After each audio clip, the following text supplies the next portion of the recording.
Bonjour mesdames et messieurs et bienvenue dans ce flash d'information. Hier, mardi, les populations ont manifesté à Yamoussoukro, la capitale politique de la Côte d'Ivoire, avec colère, grande colère à la compagnie ivoirienne d'électricité en cause la hausse du coût des factures d'électricité et de paiement de double facture. En peu de temps, la population ne comprenant pas ces factures augmentées et données en peu de temps a donc manifesté. Après l'expression de sa colère, la direction de la CIE ici à Abidjan a réagi. Après l'annulation de l'allègement tarifaire qui est intervenu le 1er mai 2016, nous avons été instruits pour procéder au remboursement du trop perçu.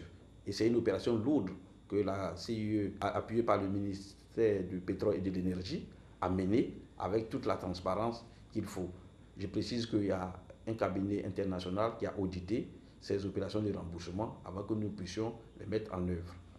Alors, lorsque nous avons fini cette opération de remboursement, il fallait immédiatement s'attaquer à la facturation des consommations qui ont été bloquées depuis le mois de mars 2016.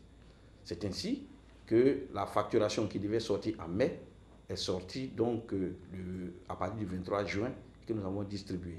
Et la date limite de paiement était le 12 et le 14 juillet 2016.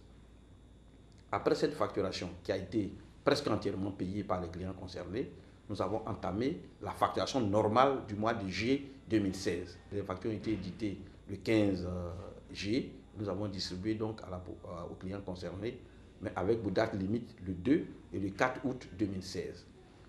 Mais compte tenu du fait que ces deux factures sont rapprochées, la direction générale elle-même a décidé de faire un communiqué pour informer toute notre clientèle que les dates limites qui étaient fixées initialement le 4 août sont reportées au 9 et au 11 août.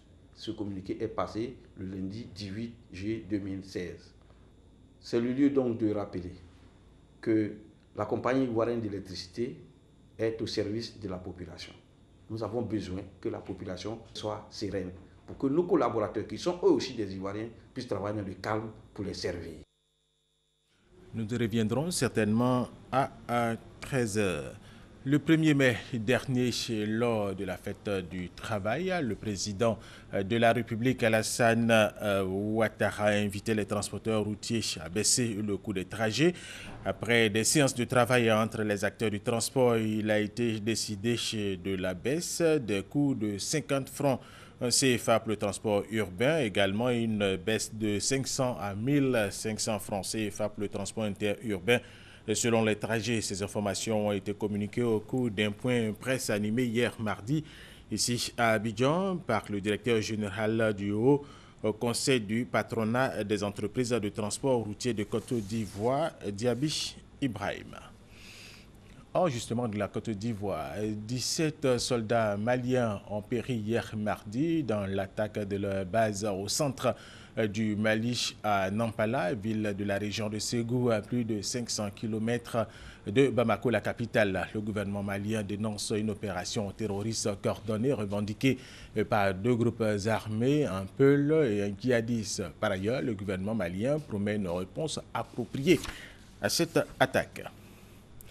Le président tunisien Béji Caïd Essebsi a annoncé hier mardi la prolongation de 2 mois de l'état d'urgence instauré en novembre dernier dans la foulée d'un attentat suicide contre la garde présidentielle. Le chef de l'État a pris cette décision après des consultations avec le chef du gouvernement et le président de l'Assemblée des représentants du peuple.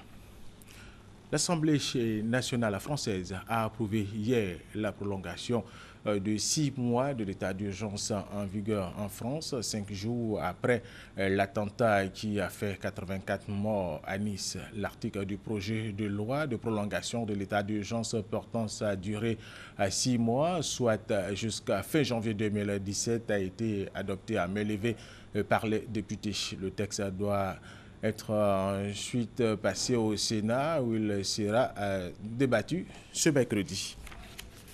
Et nous allons terminer avec cette information. Le milliardaire Donald Trump a été officiellement désigné hier mardi à Cleveland par le Parti républicain comme son candidat à la Maison-Blanche pour l'élection de novembre prochain aux États-Unis d'Amérique. Conformément aux résultats des primaires, l'homme d'affaires de 70 ans a recueilli le soutien de la majorité, soit 1237 délégués, un cap à franchir pour emporter l'investiture. Il acceptera formellement sa nomination demain jeudi, soit en clôture de la convention républicaine, avant de repartir en campagne pour espérer l'emporter le 8 novembre prochain face à la démocrate Hillary Clinton et succéder ainsi à Barack Obama. Et c'est la fin de ce flash d'information. Merci de l'avoir suivi. Je vous retrouve tout à l'heure à 13h.